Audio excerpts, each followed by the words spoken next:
Shalom, haleluya. Tuhan Yesus memberkati. Enyah iblis setan, hancurkan kuasanya, remukkan kepalanya, dan dalam nama Yesus tidak berkuasa di NKRI ini, karena di sini anak Tuhan Yesus hadir. Lawan dari kebenaran adalah ketidakbenaran. Lawan dari terang adalah kegelapan. Lawan dari keselamatan adalah keruntuhan. Lawan daripada Tuhan Yesus adalah iblis setan. Iblis setan merusak, membawa orang ke neraka. Yesus datang untuk memperbaiki yang rusak dan membawa orang ke surganya. Terpujilah Bapa kekal selamanya. Haleluya, haleluya. Amin. Ya, ini lebih bagus gini ya.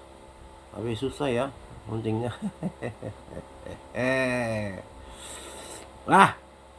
Ya, lebih bagus ya. Ya, itulah. Ya, kita sedapat mungkin ya, supaya ya tertarik atau bagaimana ya publik ya. Jadi kita baca ya. Kita masuk sekarang di dalam pembukaan rahasia kitab Wahyu. Apa sebabnya perlu kata-kata asing? Udah ngerti ya kata-kata asingnya? Kalau mungkin sinonimnya adalah kata-kata aneh ya. Kata-kata yang tidak pernah dimengerti, kata-kata yang ya asing lah. Nina ya nani kanakan inumani el sadai. Itu karena pujian jadi enak. Kalau nggak pujian, aduh apa ini nanya apa, yang ngomong apa ini orang, asing. Kalau bahasa Indonesia sudah nggak asing, bahasa ibu nggak asing ya. Tapi nggak ada ini, nggak ada pengertiannya kedengarannya. Tetapi orang itu sesungguhnya berkata-kata dengan rahasia kepada Allah Bapa di surga, menyampaikan segala halnya. Jadi bahasa asing itu memperbaiki seseorang itu hubungannya dengan Tuhan. Jadi semakin akrab, semakin menoto ya.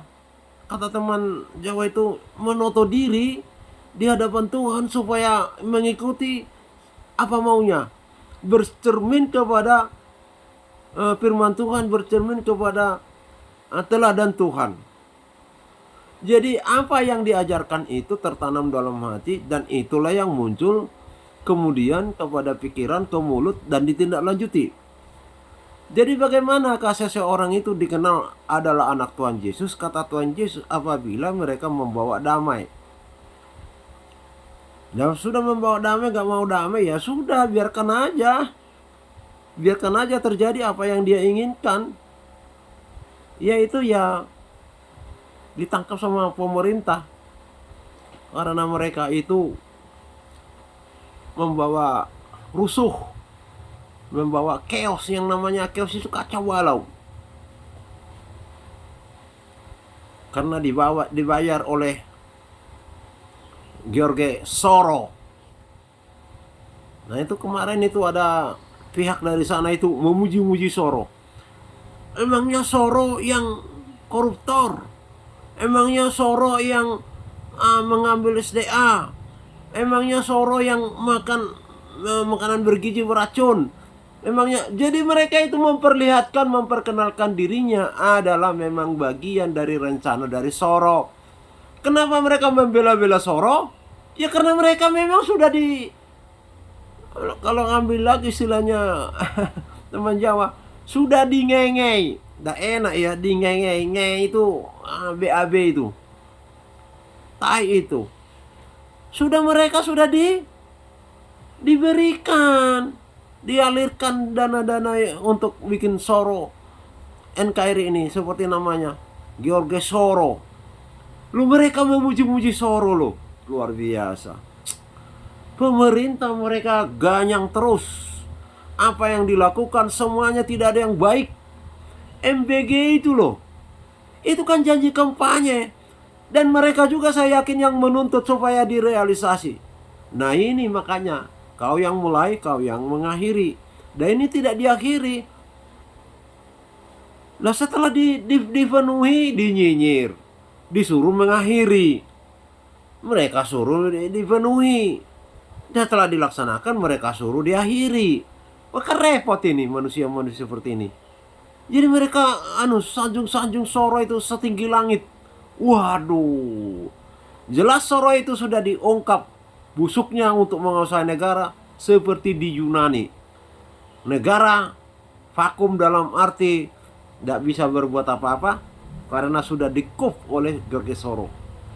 Ya, jadi pemerintah itu pemerintah boneka istilahnya. Begitulah maunya mereka di Indonesia ini. Wah, darah Yesus berkuasa menghancurkan segala maksud jahat iblis setan terhadap negara ini. Yes, oke. Itulah mereka sendiri membuka dirinya, memperkenalkan dirinya adalah pengikut Soro, berbakti kepada Soro. Ya, karena disuap oleh Soro. Mental-mental seperti itu semoga lenyap dari Indonesia ini. Itu berbahaya itu apabila jadi pemerintah di negara ini. Dijual semua ini. SDA sama penduduknya ini berutang terus tambah. Akhirnya milik negara yang memberikan utang. Oke. Apa sih banyak perlu kata-kata asing? Karena apabila kita berkata-kata asing, kita berbicara rahasia dengan Allah. Nah ini tidak bisa orang tahu kalau saya itu berbahasa asing. Tidak bisa. Tapi saya tahu apa yang saya bicarakan dengan Tuhan. El Shaddai. Hari ini, pada waktu saya katakan, hanya Engkaulah Tuhan yang dapat menyelamatkanku. Tiada Allah lain, tiada Tuhan lain. Hanya Engkaulah Yesus Tuhanku dan Juru Selamatku. Nanti saya berbahasa pakai itu di lain kali, belum tentu itu bahasa artinya. Lain lagi artinya. Tapi itu kata-kata tetap. Tapi pengertiannya bisa berganti-ganti. Nah, itulah rahasianya ya. Bagaimana income, bagaimana input, bagaimana hikmat itu datang diberikan. Itulah yang disampaikan. Dan bahasa-bahasa untuk menyampaikan itulah. Pengertian-pengertian yang untuk menyampaikan itu bahasa roh itu berbicara, beraksi. Jadi saya katakan ya indah, sukacita, damai sejahtera sekali. Jadi saya sudah bisa katakan ya dari berbahasa Indonesia ke bahasa roh. Wah, lebih lancar berbahasa roh itu kalau berdoa itu. Wah, seperti apa ya? Bebas, seperti tidak ada, meskipun ada iblis menusukkan memanahkan keinginan-keinginannya, langsung jelas ketahuan. Langsung jelas ketahuan kok gelap itu. Apabila kita mulai masuk ke dalam terang, apa-apa yang gelap dalam diri kita langsung ketahuan. Ya kita singkirkan aja. Hancurkan aja dalam nama Yesus. Itu panah-panah iblis setan itu. Bibit-bibit beracun itu. Hancurkan dalam nama Yesus. Nah itu. Jadi disebutkan di sini berbicara dengan Allah itu, bahasa rahasia itu. Bahasa asing itu dengan Allah, dan ini menguatkan iman sendiri. Nah ini makanya ya teman-teman ya, yang alergi bahasa roh, Anda rugi. Padahal itu masih tangga pertama loh.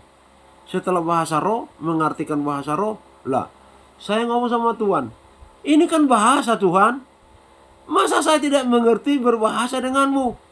Berikan aku pengertian yang memang itu yang dibahasa rohkan. Iblis tidak tahu, seperti saya katakan tadi.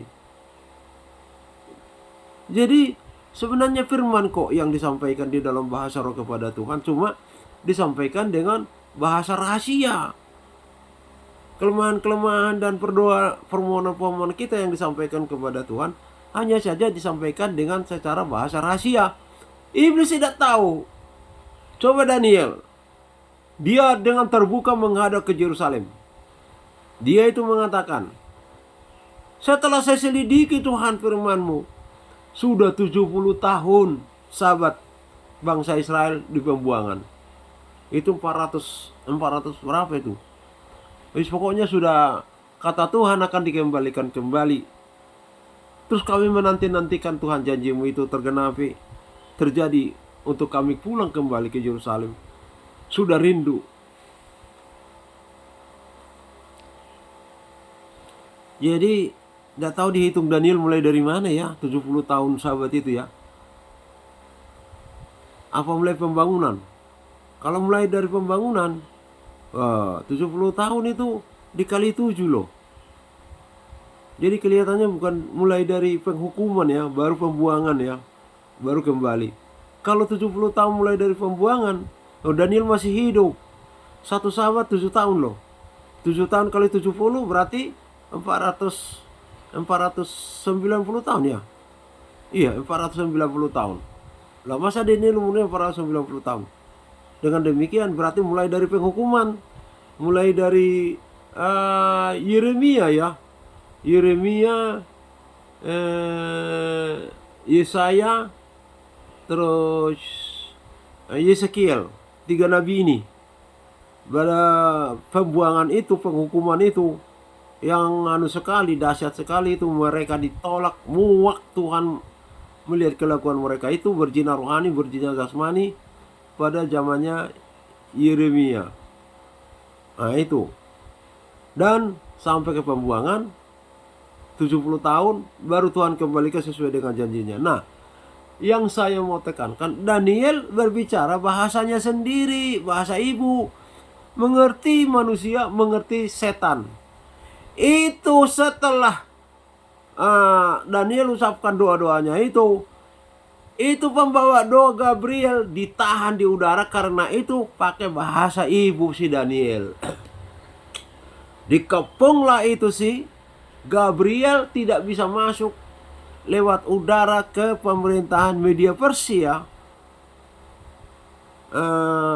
waktu Daniel 2 itu.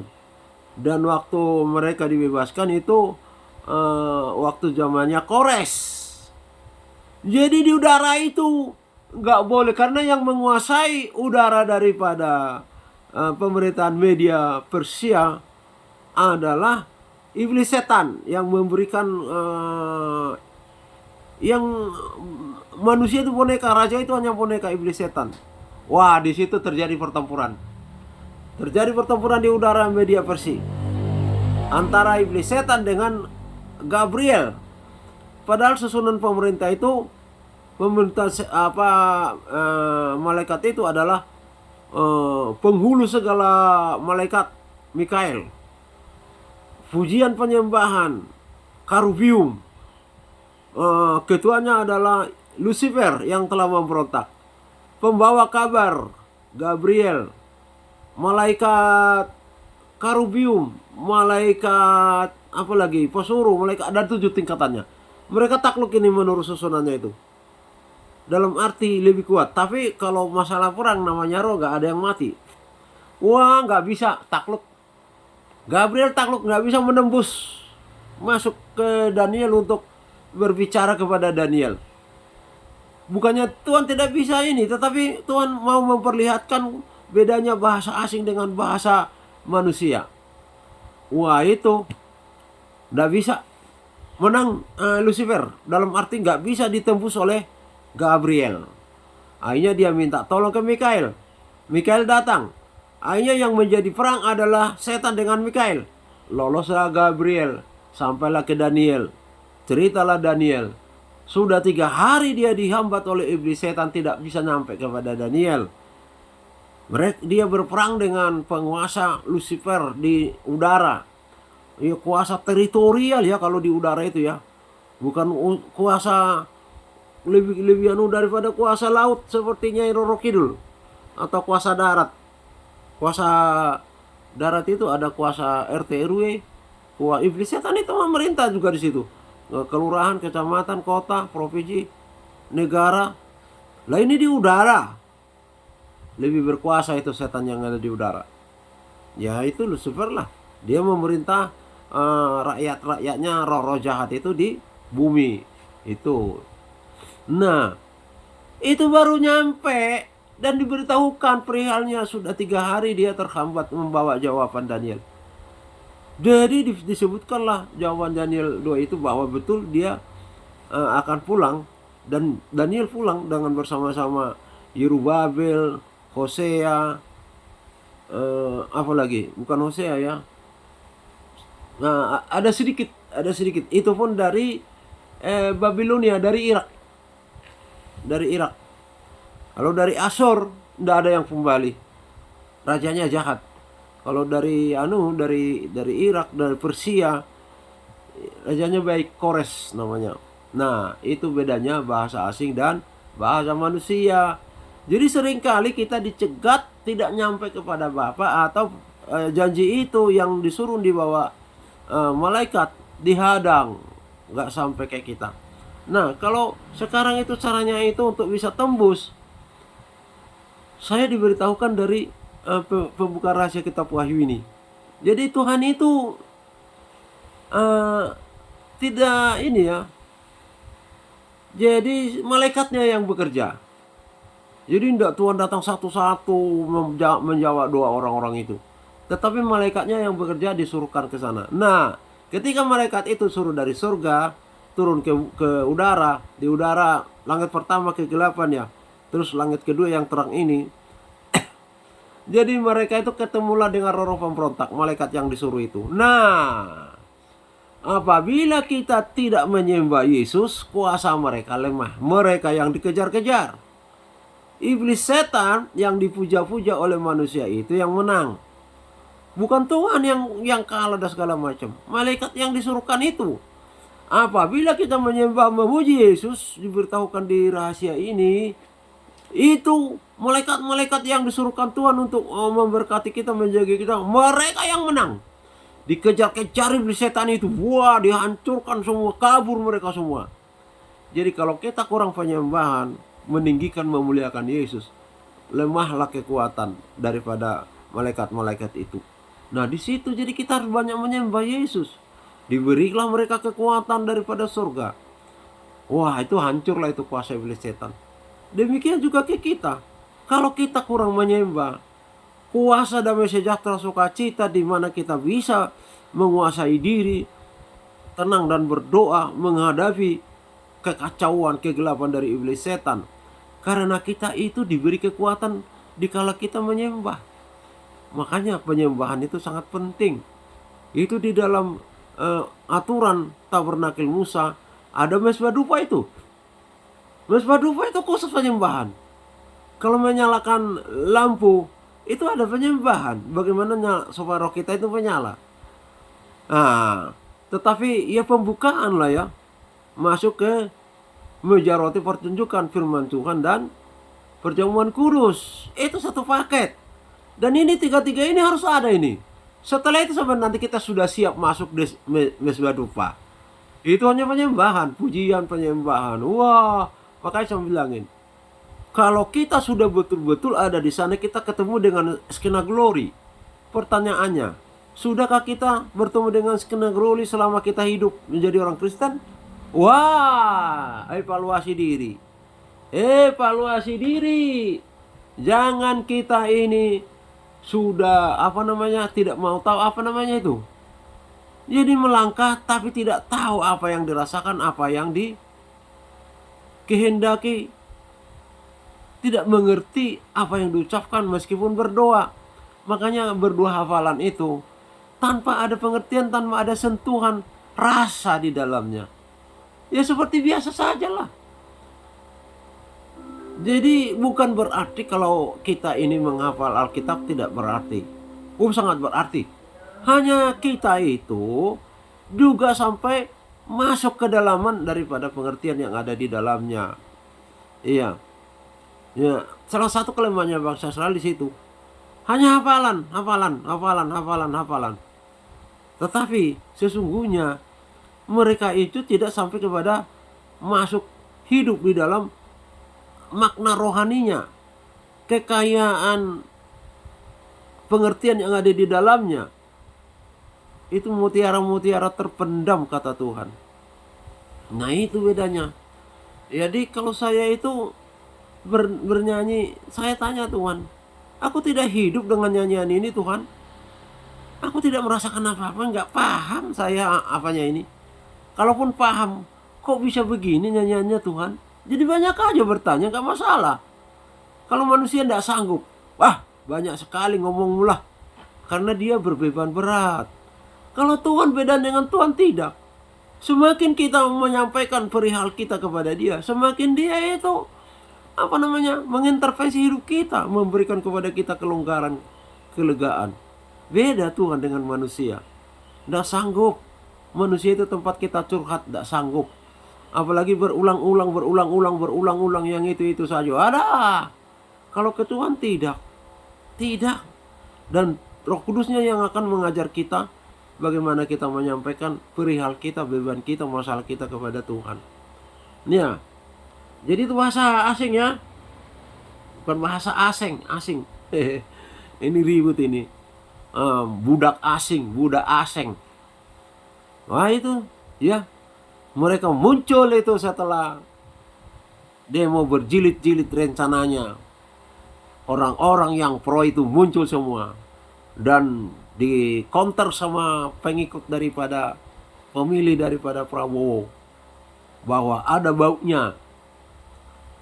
Demo itu uang Soros yang mengacaukan ekonomi manusia beberapa waktu lalu dan berkelanjutan sampai sekarang. Dan Raja Karit yang menghancurkan Indonesia dengan mengambil kekayaan sumber daya alam, Pertamina, BBM, luar biasa. Coba direkomendasi bahwa kapal ini membawa sampah ke Singapura. Ternyata itu adalah minyak mentah. Berapa itu hasilnya itu?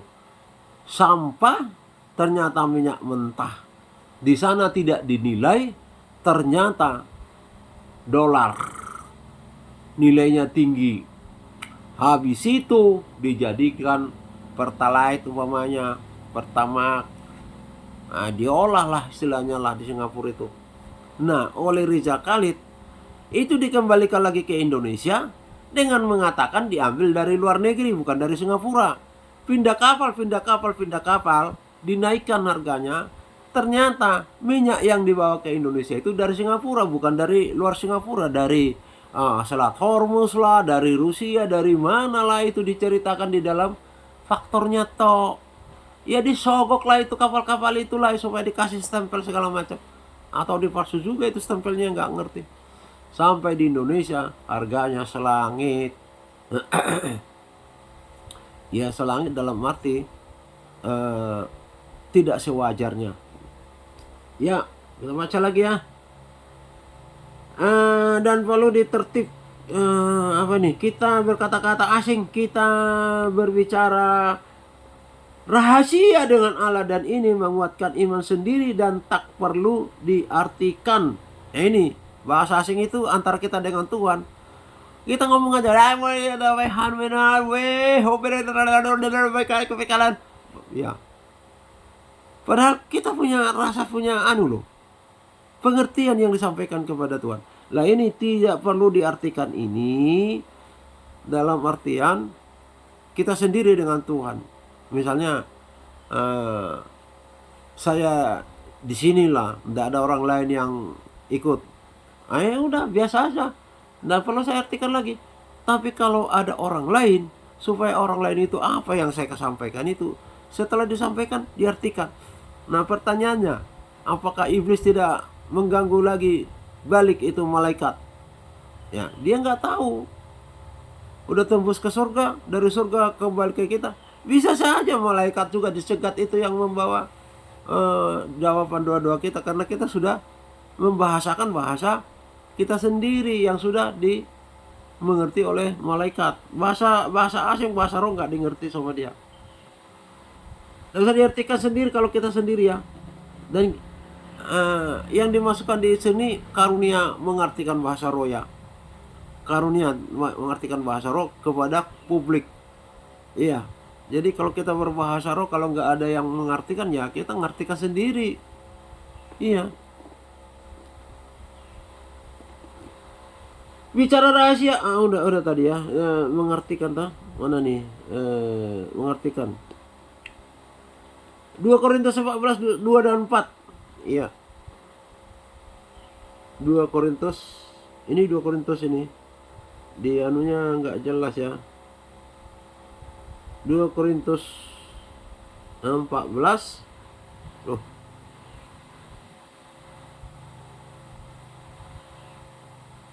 ini apa ini?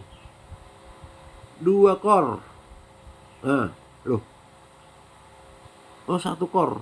Soalnya ini tulisannya sudah tertutupi. Jadi, ini ada nih. 2 dan sampai 4. Nah, ini bahasa asing ya. Siapa yang berkata-kata dengan bahasa roh tidak berkata-kata kepada manusia. Itu iya, indah sekali ya. Jadi kita berkata-kata dengan Bapa di surga. Aduh, saya sampai sekarang mohon kepada Bapa itu supaya ada rasa. Kalau berkata-kata kepada Bapa itu ya sudahlah. Kalau kita lebay ya sudah lebay lah, sudah. Apalagi saya katakan pernah, mengapa perempuan itu punya rasa tidak seperti laki-laki, ya. Jadi bisa nggak kita bandingkan, misalnya anak perempuan kita ke kita dan anak laki-laki kita ke kita, ya sangat berbeda ya, sangat berbeda. Maka sekarang banyak perempuan yang dibangkitkan imannya, sudah berdamai dengan Tuhan Yesus atas pelanggaran Hawa, firman Tuhan. Jadi Tuhan sudah berdamai dengan kaum Hawa sekarang ya. Saya melihat kalau dulu yang cantik-cantik itu dipakai oleh iblis setan untuk merusak, untuk pelakor. Sekarang Tuhan sudah ngambil bagiannya, yang cantik-cantik pun banyak sekarang yang melayani Tuhan Yesus. Coba aja lihat perempuan-perempuan sekarang, hatinya halus, lembut. Itu sama dengan hati Tuhan Yesus loh itu. Kalau laki-laki, wah, itu hati perempuan itu pada umumnya lebih dekat kepada hati Tuhan Yesus. Iya, coba lihat mereka itu. Itu perempuan dari di mana di saya baca kemarin itu di Arab Saudi. Ya, sampai dikubur oleh bapaknya di padang pasir. Perempuan. Padahal Petrus mengatakan lebih lemah daripada laki-laki, tapi mereka tegar menghadapi kematian. Itulah kelebihannya perempuan dari laki-laki. Bukan laki-laki nggak bisa seperti itu ya, tetap bisa. Sendirian. Juga ada perempuan di Iran, itu dibakar, tegar menghadapi tiang gantungan yang di bawahnya dibikin api, diturunkan pelan-pelan. Aduh, coba luar biasa. Coba bayangkan, tapi mereka sanggup untuk menerima siksaan itu dengan tak gentar. Bahkan yang di Iran itu, dia sambil nyanyi, sampai semua orang-orang itu pada nangis. Dan akhirnya banyak orang yang percaya kepada Yesus. Ya beginilah caranya Tuhan untuk mengubah hati orang itu menjadi percaya kepada Yesus. Ya caranya sendiri, ya puji Tuhan lah. Bagaimana dengan kita? Takut. Hancurkan roh takut itu dari iblis setan, dari maut.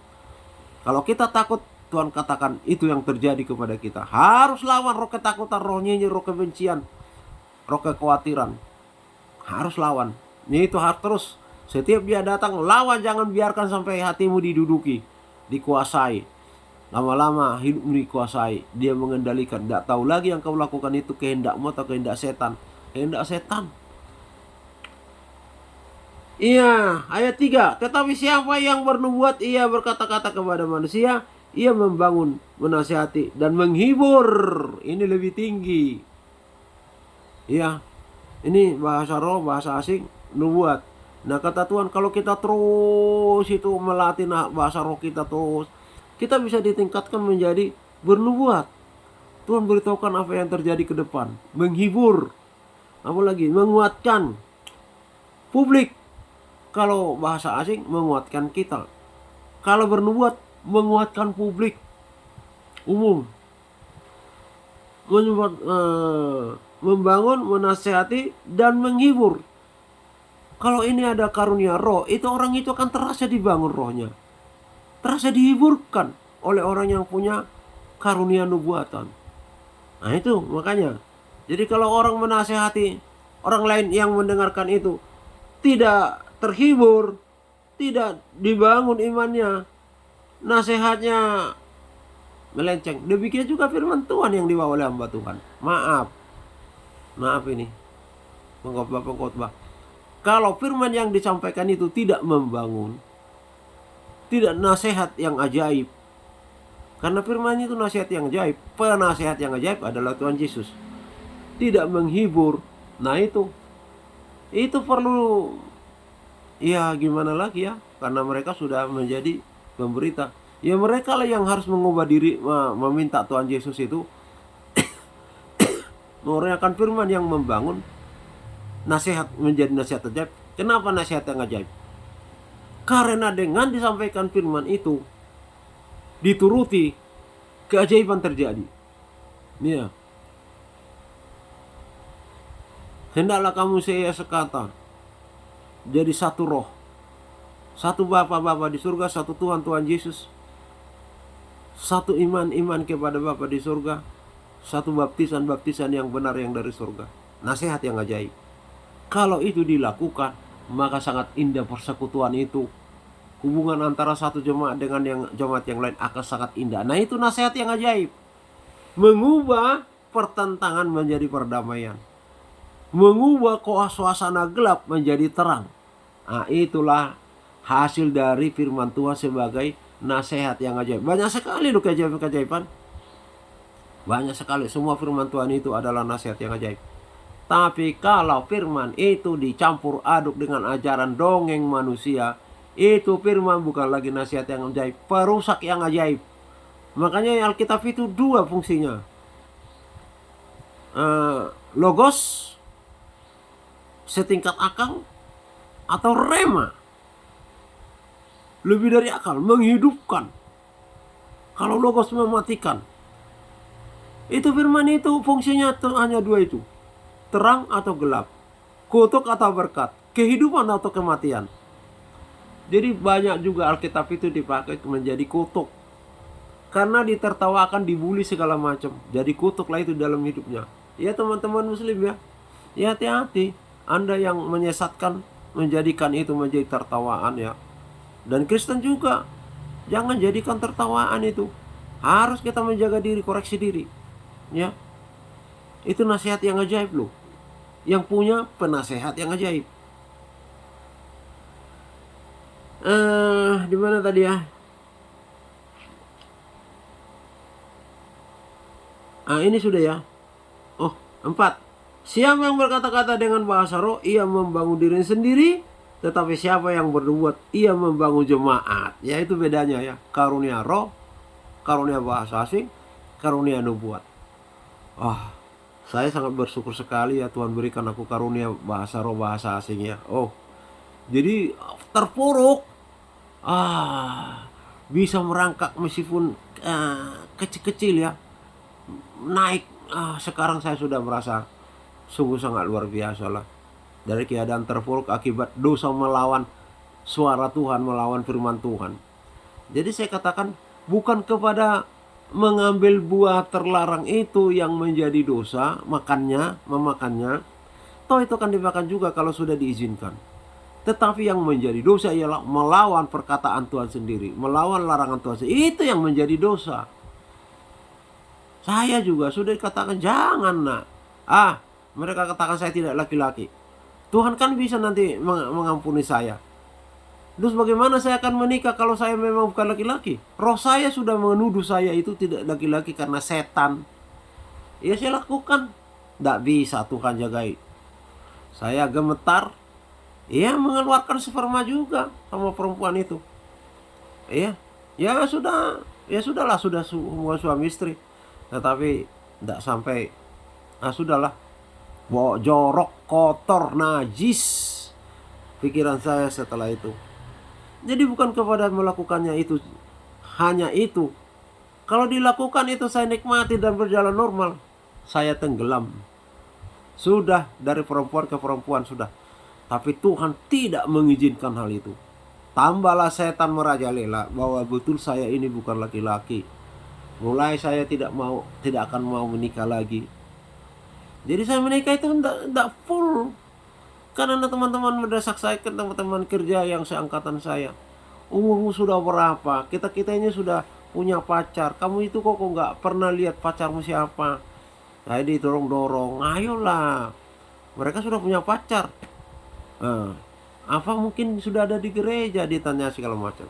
Di gereja itu saudara, saya anggap tidak ada niat sama sekali, apalagi mungkin karena sakit sakit roh itu ya, tidak tertarik kepada perempuan. Bahkan sudah mulai saya cenderung tertarik kepada laki-laki. Coba bayangkan. Oh, darah Yesus sudah rusak roh saya, bolong-bolong itu ditunjukkan Tuhan bolong-bolong. Beberapa tahun yang lalu saya ditunjukkan saya di dunia iblis setan, di dunia roh jahat, di dunia roh gelap. Aduh, saya mulai doa ini, dua penyanjungan, dua yang ini yang sekarang ini. Mulanya saya berkata, engkau kudus, aku tidak kudus. Bagaimana aku bisa berkomunikasi, berakrab pria denganmu? Tetapi aku datang. Bagaimana aku bisa dapat mengerti engkau? Bagaimana aku dapat merasakan damai yang Tuhan katakan itu yang ditinggalkan bagi kami? Itu, wah, ya mulai hati menangis ya, menangisi keadaan itu. Nah, Tuhan terus sekarang, aduh, sangat luar biasa berterima kasih kepada karya Roh Kudus. Haleluya. Jadi itu berbicara kepada manusia kalau itu sudah bernubuat karunia roh. Jadi hanya dua itu loh yang kita bahas di sini ya. Itu karunia ada sampai 9, nggak salah. Itu masih dikembangkan lagi katanya. Karunia, wah, sangat banyak sekali karunia-karunia yang Tuhan beri. Jadi teman-teman muslim ya, saya hanya nyarankan ya, kejar karunia ini. Jangan berhenti sudah percaya, mandek. Nggak bisa ini berkembang terus, kata Rasul Paulus. Kita harus meninggalkan ajaran-ajaran pokok, masuk kepada ajaran-ajaran yang lebih dalam lagi. Jadi kita percaya dibaptis air, lanjutkan dibaptis Roh Kudus, jadi tidak stagnan. Habis itu lanjutkan lagi, minta karunia. Jadi kalau saya itu memberikan bagaimana caranya ya.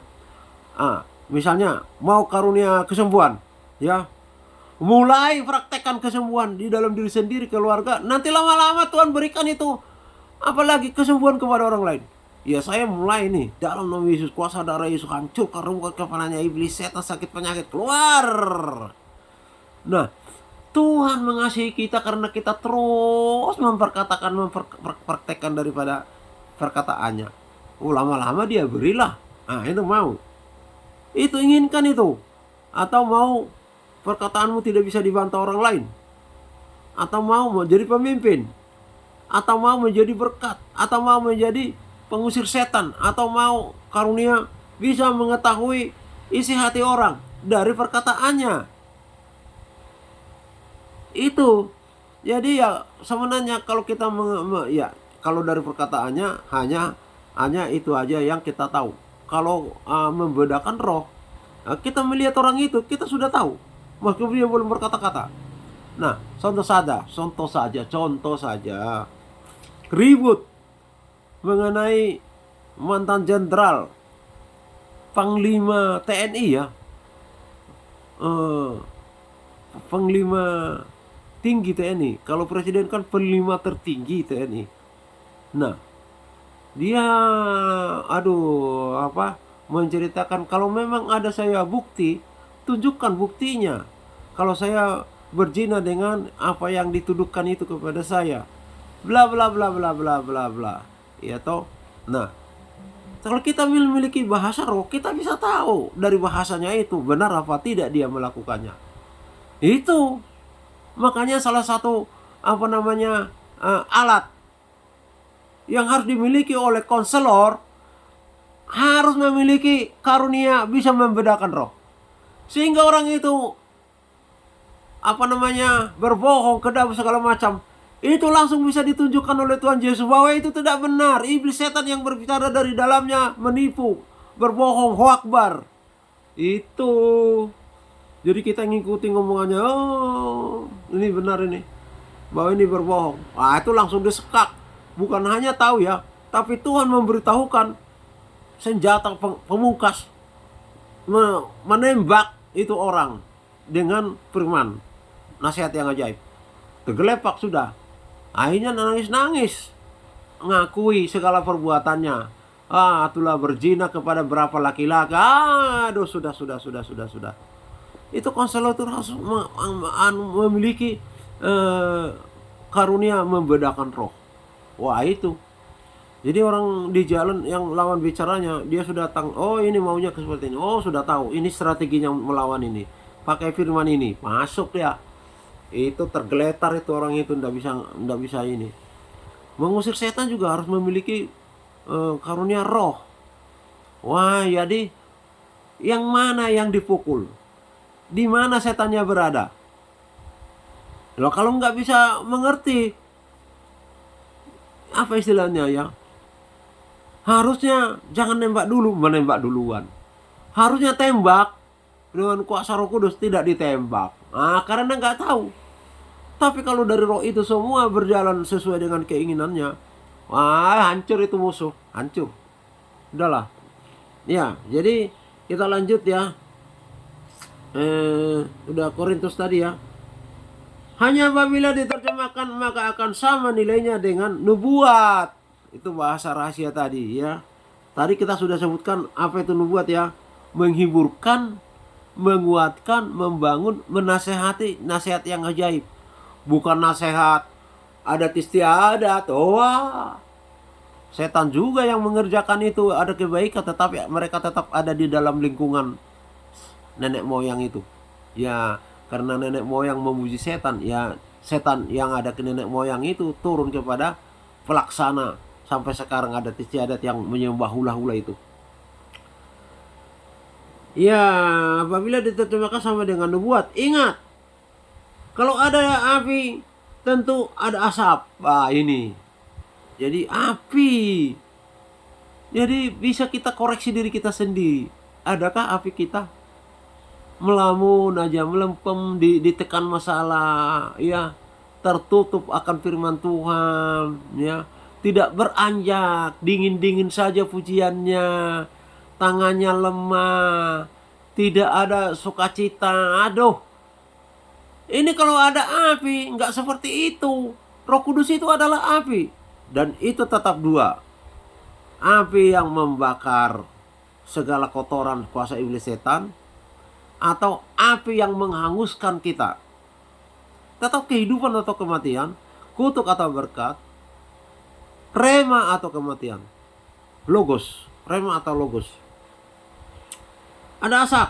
Apabila kamu memasang api di atas mezbah dan di atasnya ditaruh dupa atau kemenyan ya, maka kedengaranlah letusan-letusan. Ini nggak bisa, kita bisa praktekkan ini. Ini makanya firman itu kebenaran. Apabila kita menaruh di atas mezbah ada dupa yang dibakar, itu akan ada letusan-letusan, meledak-meledak. Dupa ya, dupa itu kemenyan atau apa? Dupa. Ya, mari dicari arti dupa ya. Letusan-letusan. Nah, jadi orang yang sedang nyala rohnya itu arti positif ya. Jangan rohnya sedang bergumul melanjutkan putusannya mengikut Yesus, sebelumnya dia mengikut setan. Itu juga ada gerakan-gerakannya. Nah, kalau yang ini adalah dia sudah bebas dari setan, dia menjangkau Tuhan, mereaksi uluran tangan Tuhan dengan teriakan-teriakan, getaran-getaran. Ya seperti yang kita lihat itu. Kalau orang yang tidak biasa, tidak ini, waduh ini kerasukan setan. Iya, karena Petrus juga dituduh oleh mereka kerasukan setan. Mabuk anggur jam 9 pagi. Padahal Petrus katakan tidak ada orang yang mabuk jam 9 pagi. Nah, kami bisa berbicara normal, kalau orang mabuk tidak bisa. Ngawur ngomongannya. Kalau sudah gedek-gedek katanya orang Jawa ya. Kalau sudah begini-begini itu udah nggak teratur itu pikirannya. Nah, jadi kita melihat bagaimana reaksi orang ini berjumpa dengan Tuhan dengan sukacita. Jadi mereka bagaimana ya mereaksinya ya?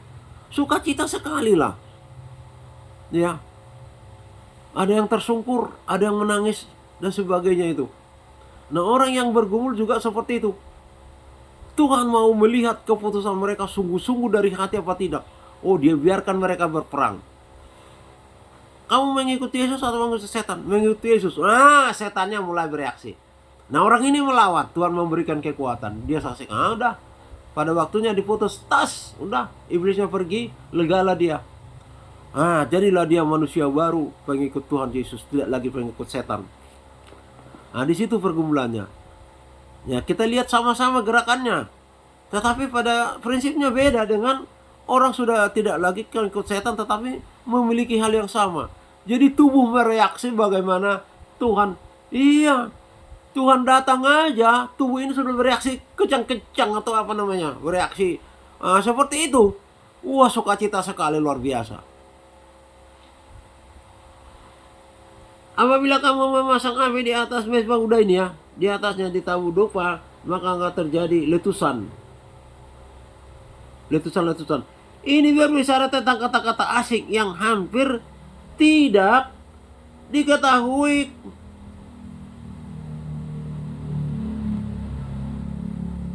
Yang hampir tidak kedengaran dan asapnya menembusi kamar maha suci. Nah ini.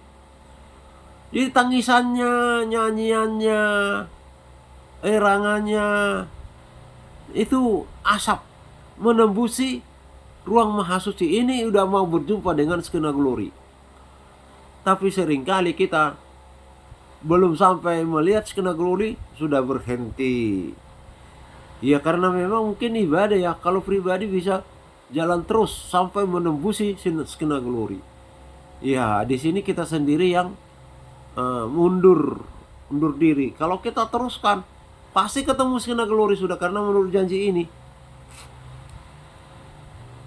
menembus ruang maha suci itu menunjukkan perhubungan dengan roh, perhubungan dengan Bapa melalui karunia lidah itu. Wah ini bisa sampai menembusi. Jadi wah itu harus bangga mengucap syukur kita. Salah satu rahasia doa yang berhasil itu ialah doa kita itu sebagaikan asap yang harum, dupa yang harum di sisi Tuhan. Itu doa kita sampai kepada Bapa, menembusi tirai. Tirai itu kan hambatan ya, pemisah ya. Wah itu bisa jebol. Wah kalau kita sudah sampai kepada menembusi tirai sampai kepada Bapa, kita itu namanya sudah perjuangan kita sudah hampir selesai.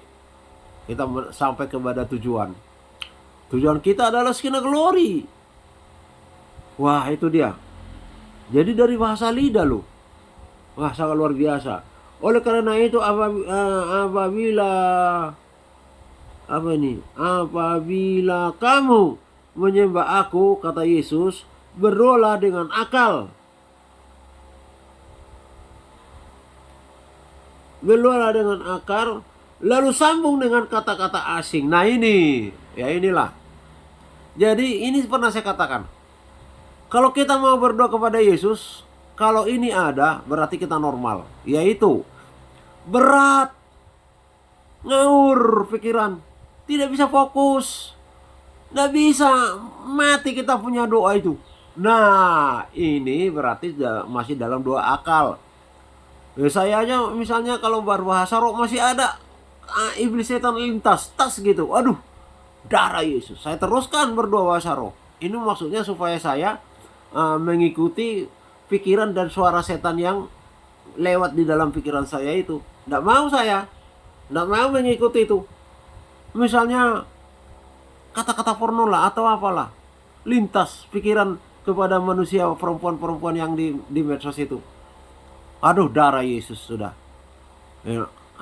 Jadi saya langsung tetap bahasa roh, tapi saya juga meminta dalam keadaan yang sama, iblis setannya aku bakar, cabut dalam nama Yesus. Jadi kita bisa dua peran.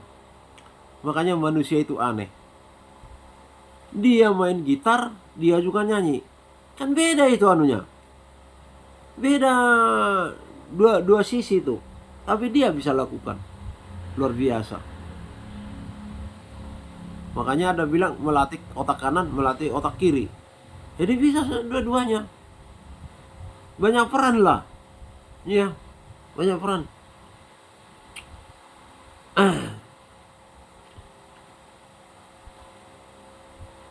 Corneli oleh menunjukkan perhubungan dengan Bapa melalui karunia-karunia lidah itu. Jadi aduh sangat luar biasa ya. Kita bisa langsung dengan Allah Bapa itu dengan bahasa lidah. Tuhan menghendaki kita ini supaya langsung berhubungan dengan Dia. Ketika Yesus mati, tirai itu robek. Jadi tidak hanya satu orang yang masuk ke situ, semua orang. Lah seperti saya ini, tidak bisa saya membangun-bangunkan pendeta untuk mendoakan anak saya sakit segala macam. Bukan berarti tidak boleh. Kapan lagi kita mendiri, tirai sudah robek, sudah doakan sendirilah sekarang ini. Iya, bagi mereka ya teman-teman muslim barangkali seperti itu, mereka sangat penting itu. Yang kita sudah puluhan tahun dari nenek moyang Kristen, masih terus saja tergantung kepada pendeta. Aduh, kapan situ dewasa rohani? Sudah, ambil alih. Bapak-bapak, imam-imam, langsung doakan istrimu, doakan anak-anakmu, tumpangkan tanganmu. Ya kalau sudah besar mereka sudah berdiri ya, tapi tidak masalah. Kita tinggal nambah sedikit. Tetapi kalau masih kecil-kecil bukan nambah, seluruhnya dari kita. Tumpangkan tanganmu. Iya. Kita mengelus kepalanya, kita sudah doa. Iya. Iringi doa terus setiap langkah daripada anak-anak kita. Ya. Nah ini. Jadi menyembah mulai dari akal dan sambung dengan kata-kata asing, karunia lidah, dan ini berkenan kepadaku. Itu makanya, jadi ini yang intinya. Banyak sekali kita tidak berkenan kepada Tuhan. Berhenti kita di bahasa duniawi, bahasa daging maksud saya, bahasa daging. Enggak berkenan. Kita harus sampai kepada bahasa lidah ini. Ini berkenan, Tuhan yang mengatakan demikian, yang berkenan. Karena roh kita sendiri yang dari dalam hati kita yang menyampaikan hal-hal kita.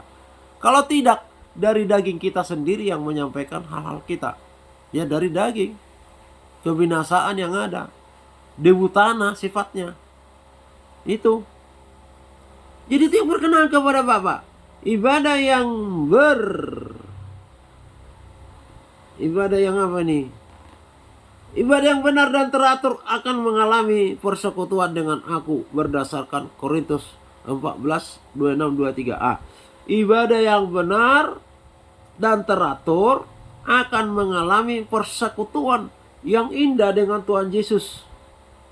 Nah ini, bagaimana cara kita supaya mendapatkan persekutuan yang indah dengan Tuhan Yesus? Ibadah yang benar dan yang teratur. Nggak bisa datang sekali setahun ke gereja. Kapal apa namanya, Paskah. Apa itu namanya? Natal dan hari Paskah muncul lah. Udah dah. Ya kelihatannya. Tapi akan ada waktu nanti yang memisahkan. Jangan kamu membiasakan diri seperti orang lain meninggalkan ibadah. Terlebih menjelang hari Tuhan semua mendekat. Tangisan saya itu seperti itu kayak anak saya ini yang nomor pertama ini. Tidak boleh. Yang benar dan teratur. Tuhan akan menilai. Di sini ada disebutkan. Mereka terus-terusan memanggil-manggil saya, memohon-mohon kepada saya. Sudah begitu lama. Saya akan segera membenarkan mereka. Bukan benar, tapi dibenarkan oleh Tuhan Yesus. Karena mereka beribadah secara teratur dan secara benar dan teratur. Akan mengalami persekutuan yang indah dengan Tuhan Yesus berdasarkan 1 Korintus 26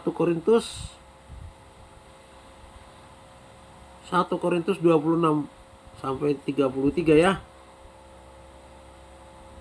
Nah ini peraturan dalam pertemuan jemaat. Nah ini yang benar dan teratur ini seperti ini. Jadi sebenarnya ini blueprint, apa lagi namanya itu, blueprint, eh, master master plan, apa namanya ini, Sokoguru. Nah ini yang sebenarnya oleh bapak-bapak pendeta pemberita ini sampai kepada ini. Jadi mengerti firman disampaikan itu kemana tujuannya? Supaya berhubungan dengan Tuhan Yesus. Bukan untuk kita dimuliakan, kita dapat puji-pujian dari setan. Ya, mulai kita belajar sekarang. Kita ini pelayan, bagaimana supaya jemaat ini memiliki hubungan yang indah dengan Tuhan Yesus. Jadi kita itu mempersiapkan jemaat ini, hatinya siap menerima kunjungan, menerima berkat Tuhan Yesus. Jadi lihatlah jemaat itu, pandanglah mereka, kasihanilah mereka itu. Itu sebagai pelayan loh. Kita mempersiapkan jemaat ini siap hatinya connect dengan Tuhan Yesus. Jalannya rata sudah, tidak bergelombang-gelombang. Lah kalau kita tidak memperhatikan kehidupan jemaat, kita tidak tahu, kita tidak pernah koreksi. Kata Tuhan, awasilah ajaranmu. Kita tidak mengawasi ajaran, biasa-biasa saja lah. Pokoknya lewat terus saja, nggak paham ini masuk pada jemaat, tersentuh jemaat apa tidak. Pokoknya nggak punya pengertian, nggak punya apa istilahnya itu ya. Anjing menggonggong, khalifah tetap berlalu. Jadi ya aduh Tuhan, ini ya. Jadi bagaimana sekarang saudara-saudara? Bila mana kamu berkumpul, hendaklah tiap-tiap orang mempersembahkan sesuatu. Berkumpul jemaat gereja ini sudah ibadah rumah. Bila kita berkumpul, hendaklah mempersembahkan sesuatu. Jemaat juga harus mempersembahkan sesuatu. Yang umum kita persembahkan adalah suara. Saya itu mengatakan begini, Tuhan, bertepuk tangan aku kepadamu, ini kupersembahkan dengan suaraku ini. Saya sering terus gini, Tuhan, aku mau bergabung dengan umatmu di dalam menyembah Engkau, satu suara, satu hati. Jadi kita harus aktif kepada Tuhan itu. Jangan vakum. Banyak tanya, banyak aduh sudahlah. Bahasanya ganggu aja Tuhan, tidak masalah bagi dia. Dalam ganggu seperti itu ya, rewel boleh lah, sedikit-sedikit lah. Makanya tak bilangin, kalau perempuan itu langsung cepat itu ngambil hati bapak itu. Itu perempuan Fenisia, seorang ibu yang anaknya sakit dihajar oleh setan. Anjing kau. Kau tidak berhak untuk menerima janji, roti yang harus diberikan kepada anak-anak. Coba, ini hati perempuan ini. Ya Tuhanku, meskipun aku anjing, remah-remah, roti itu loh yang jatuh-jatuh itu loh ke lantai, anjing itu pun mau. Waduh, langsung Tuhan Yesus berkata, hai ibu, bukan hai mbak, hai ibu, besar imanmu, pulanglah, anakmu sudah sembuh. Loh, nah pulang dia. Tidak ada lagi permintaannya. Nggak bisa Tuhan harus datang ke sana melihat. Itulah ya hati seorang perempuan kepada anaknya ya. Pulang dia, sembuh sudah anaknya itu. Udah ceria dia. Wah, dipeluknya. Waduh, mereka nggak tahu bertangis-tangisan mungkin. Karena selama belum berjumpa dengan Yesus, anaknya dirasuk setan, dibuat sakit kalau macam anak perempuan apa laki-laki anaknya itu. Jadi kita ini diajar firman Tuhan, apa-apa saja yang Tuhan kehendaki supaya kita tembus bertemu dengan Dia. Dua-dua kita ini harum. Dua yang harum menembusi skena glory, masuk sampai ke ruang Maha Kudus. Itu. Jadi makanya Tuhan itu memberikan contoh bagaimana kalau kita kepada Tuhan Yesus tidak dijawab doa kita, ngeyel terus. Belum kita disembuhkan, ngeyel terus. Aku pasti disembuhkan Tuhan karena janjinya iya dan amin. Bukan karena aku baik, tetapi karena dia punya kasih. Ngeyel. Terus minta lagi terus kesembuhan itu. Saya sekarang itu, ya lihatlah, sering batuk-batuk. Saya terus minta. Saya kejar Tuhan Yesus. Hidup yang Tuhan katakan itu mulia, tidak sakit-sakitan. Kejar terus. Mengejar Tuhan Yesus. Bukan berarti Tuhan Yesus kabur, tidak. Carilah kerajaan dan kebenarannya. Iya, itu namanya mencari. Ya. Lanjut ya. Jika ada yang berkata-kata dengan bahasa roh, biarlah 2 atau sebanyak-banyaknya 3 orang, seorang demi seorang, dan harus ada seorang lain untuk menafsirkannya. Nah, ini sebenarnya yang akan apakah ini sering terjadi di gereja kita? Nggak ada ini, jarang ini terjadi ya. Jadi ini ada waktu ini, misalnya ini sering terjadi waktu doa bersama-sama itu ya. Itu penyembahan, terus doa bersama-sama. Ini bisa muncul ini bahasa roh ini. Kalau orang berbahasa roh, yang lain diam. Nanti muncul 1-2 orang yang menafsirkan.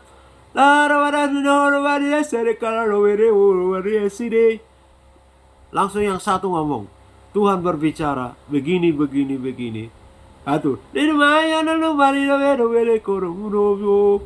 Yang kedua menafsirkan, dia menghendaki umatnya ini seperti ini. Yang ketiga, Tuhan berkata selanjutnya begini. Wah, ini harus ada sebenarnya ini di gereja. Tapi kita lihat, evaluasi.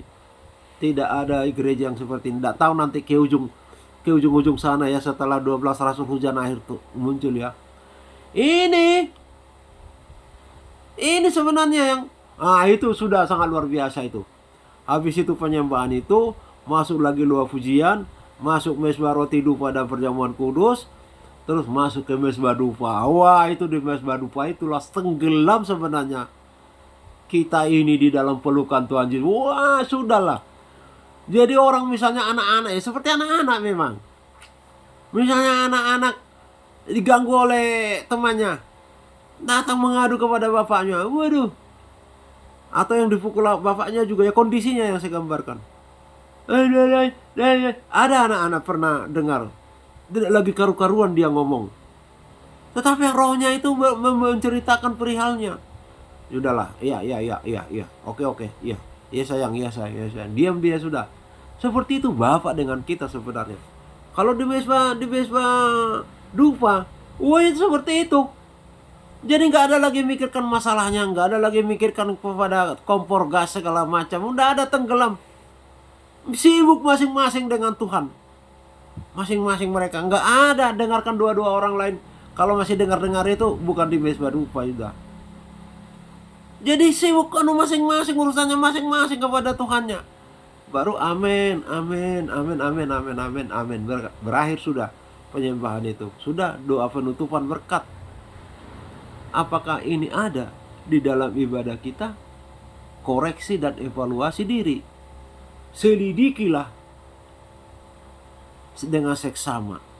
Selidiki diri sendiri, selidikilah keadaan itu. Mana? Kata masih jauh ya dari apa yang Tuhan inginkan ya.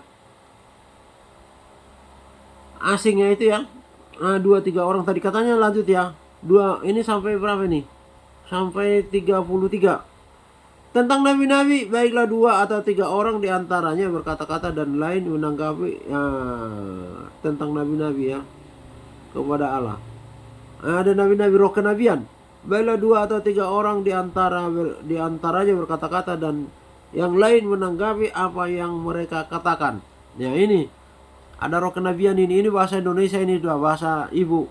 Kalau tadi bahasa asing ya, ada muncul itu roh kenabian di saat kita menyembah itu. Iya, kan 2 penyembahan ya. Nah itu. Jadi memang worship leader harus tanggap. Kalau seperti ini ada, biarkan dia bicara. Tetapi seringkali worship leader yang membawa bahasa kenabian, karena dia membawa umat ini dipersembahkan kepada Tuhan. Hati yang keras dilembutkan, jalan yang bergelombang diratakan. Itu worship leader itu. Makanya kalau worship leader gagal menyenangkan hati Tuhan Yesus, maka ibadah itu hambar. Udah. Makanya worship leader tanya dulu Tuhan nyanyian apa yang dia kehendaki untuk menyenangkan hatinya. Jangan apa maumu. Jangan hanya mengejar lagu baru, apalagi hatimu berkata, ini cocok ini. Tidak ditanya kepada Tuhan, tapi dia sendiri yang menentukan bahwa itu cocok. Wah, udah. Jadi justru hubungannya di situ. Mempersiapkan lagu-lagu pujian yang menyenangkan Tuhan. Koreksi itu lagu-lagu, asal jangan dibunyikan. Minggu yang lalu, saya hampir tidak bisa menyanyikan lagu itu. Tuhan pernah ada dalam hidupku. Loh, berarti sudah nggak ada. Jadikan apimu terus menyala di dalamku. Loh, ini kan sudah bertentangan. Tuhan pernah di hidupku. Bertentangan sudah. Tuhan, ini bagaimana pujian ini? Langsung kontak, langsung connect, langsung tahu. Bila perlu kita nggak usah nanya lah, protes. Jadi ada lagu-lagu sekarang disusupi oleh setan banyak.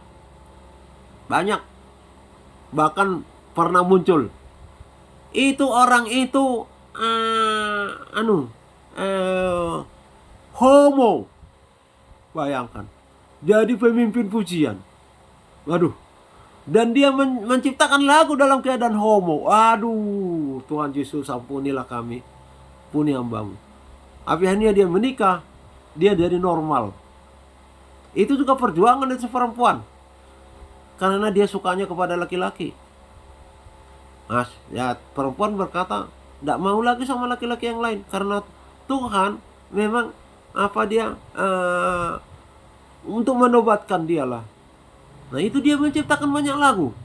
Tapi dalam roh, homo. Bayangkan. Jadi banyak sekali lagu-lagu kalau kita tidak. Makanya mohon maaf ya, teman-teman yang menciptakan lagu itu. Saya seringkali ganti syairnya.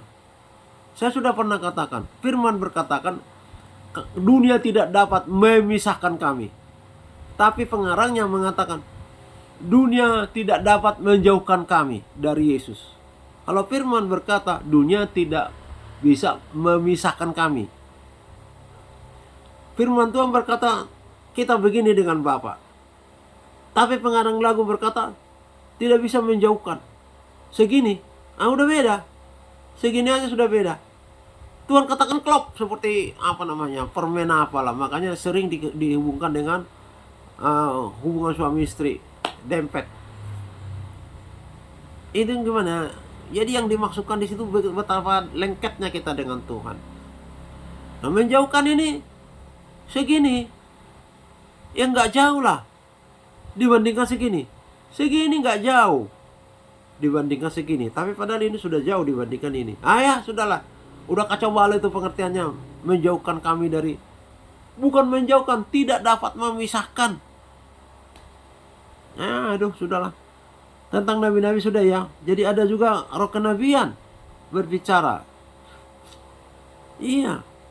Nah, waktu roh kenabian berbicara, ya worship leader lah yang menetralisirnya. Ataukah dia betul kenabian atau dari setan. Nah, ini hati-hati. Tetapi jika seorang lain yang duduk di situ mendapat penyataan, maka yang pertama itu harus berdiam diri. Jadi bahasa nabi itu, Tuhan berkata begini, begitu, begini. Orang yang itu setelah dia bicara, kalau dia terus tidak memberi kesempatan, itu harus. Ya makanya worship leader itu harus tahu membedakan roh. Katakan, hancurkan, suruh diam. Tapi kalau itu dari Tuhan, pasti teratur. Akan diganti oleh orang yang mendapat pernyataan. Orang itu harus diam. Ganti dengan orang yang diberikan karunia untuk menyatakan apa yang disampaikan itu. Nah, ini juga hampir sama dengan nubuat barangkali ya. Ya seperti nabi lah. Kamu telah melakukan dosa ini sehingga Tuhan, kamu menyanyikan lagu-lagu pujian yang tidak disukai oleh Tuhan. Itu kenabian. Ya seperti nabi itu kan banyak mengingatkan umat Israel. Kamu harus melakukan ini. Kamu tidak boleh melakukan ini. Sebab kamu semua boleh bernubuat seorang demi seorang, sehingga kamu semua dapat belajar dan beroleh kekuatan. Boleh bernubuat ya. Jadi yang satu tadi kenabian harus berdiam diri ketika seseorang diberikan pernyataan. Karunia nabi takluk kepada nabi. Ya, karunia. Jadi apa katanya nabi ya? Saya sudah pernah katakan itu gembala sidang menghentikan roh yang membawa rohnya Ricardo Cit dari Chili. Tunggu, jangan bawa rohnya. Diam itu roh itu. Tidak mau dibawa. Nah, apa sebabnya? Ditanya ini. Berapa lama? Ini. Dijelaskan. Oke, dia nanti ke rumah saya dulu. Nah, jam 1 malam baru itu diizinkan pergi oleh hamba Tuhan dan pergi dia. Itu dijaga bangkainya karena seperti mati ya. Tidak dilaporkan ke polisi dan tidak dikubur. Sebab Allah tidak mengendaki kekacauan tetapi damai sejahtera. Jadi kalau ribut itu kekacauan apa tidak?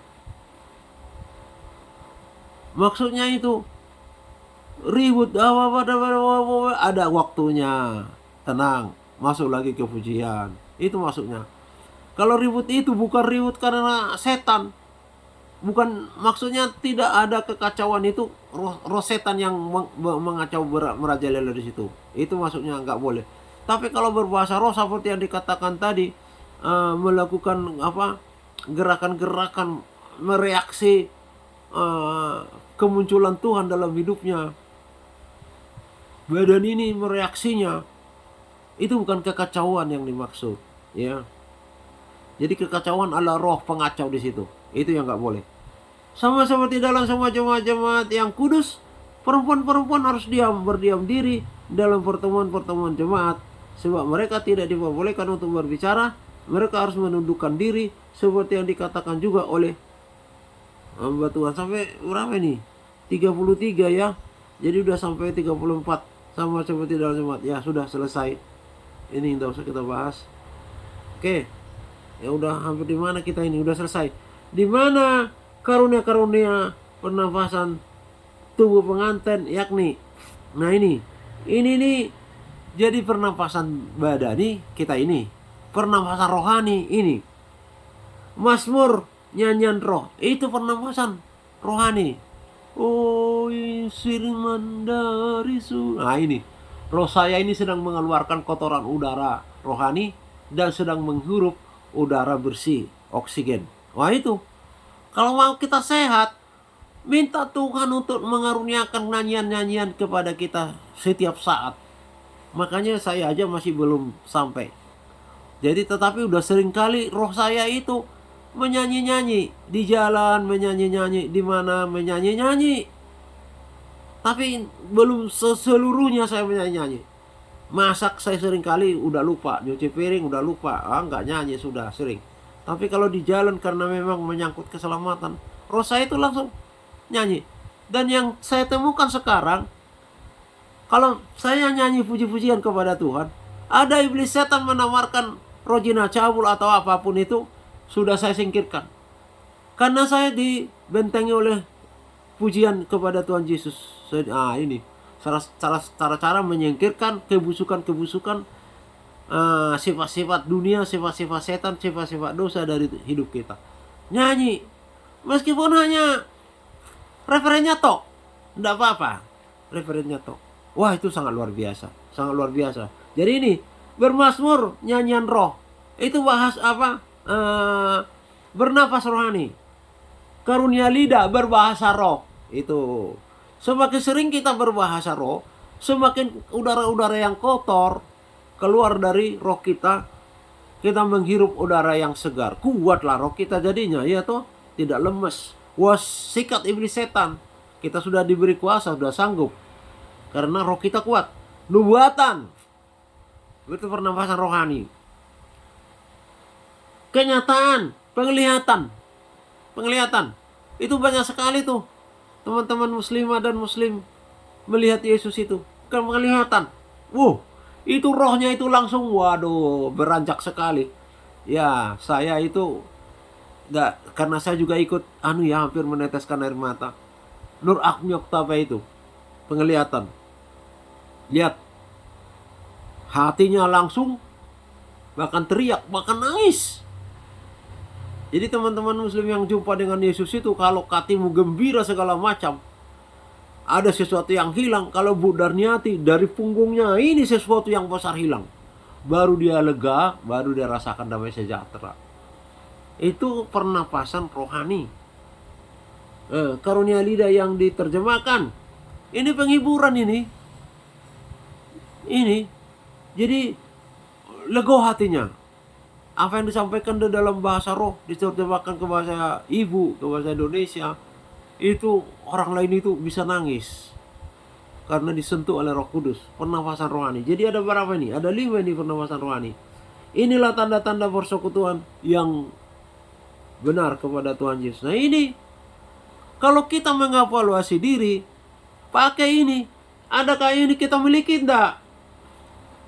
Loh, kalau kita nggak miliki, bagaimana rohani kita hidup? Bukan hanya rohani kita sehat, hidup nggak rohani kita. Ini harus ada ini. Mari bercermin kepada firman Tuhan ini. Sudahkah kita memiliki mazmur? Mazmur itu ya bisa nyanyian itu ya. Mazmur itu apa, pujian penyembahan yang dari Roh Kudus sendiri. Iya. Engkau besar, perbuatanmu ajaib, tiada seperti Engkau Yesus, tiada seperti Engkau. Ya. Jadi mazmurnya di mana? Engkau sungguh besar Yesus, tiada yang sepertimu Roh Kudus. Hanya Engkau yang terlebih besar dari sebuah ciptaanmu. Haleluya. Itu sebabnya aku datang kepadamu Yesus. Aku mau bagian daripadamu Roh Kudus. Aku mau ada di sayap perlindunganmu Bapa. Aku merindukannya. Mazmur. Ya. Ini ada lagi. Bapa surgawi, ajarku mengenal. Pujian, mazmur. Bapa surgawi, tak selamanya aku tidak paham akan Engkau Bapa. Engkau pasti memberitahukanmu kepadaku. Betapa dalam, betapa tinggi, betapa lebar, betapa panjang, betapa luas kasih-Mu. Iya, mazmur. Jadi itu nyanyian bisa berubah dari mazmur kita sendiri, tidak mengikuti iramanya. Iya, makanya kan sering kalau nyanyi habis itu penyembahan, itu mazmur. Jadi kita ikuti aja dari nyanyian itu. Ya kita dari anu sendiri, bahasa kita sendiri sudah. Iya. Yesus lebih besar. Pujian. Masuk kepada mazmur penyembahan. Yesus, Engkau terlebih besar di dalam hidupku, di dalam masalahku ya Bapa. Lebih besar daripada persoalanku. Bahkan Engkau lebih besar dari dunia ini, dari alam semesta Yesus. Itu sebabnya aku percaya masalahku akan Engkau selesaikan. Engkau akan angkat beban beratku Bapa. Sebab Engkau terlebih besar daripada masalahku. Mazmur. Jadi kita kalau penyembahan bermazmur, nggak usah ngarang-ngarang dari yang lain, dari pujian itu aja. Kita mulai dari situ lagi. Mazmur, beda ya? Beda. Kalau tadi ada intonasinya dari pengarang. Kalau sekarang mazmur dari kita sendiri, dari roh kita sendiri yang ngarang.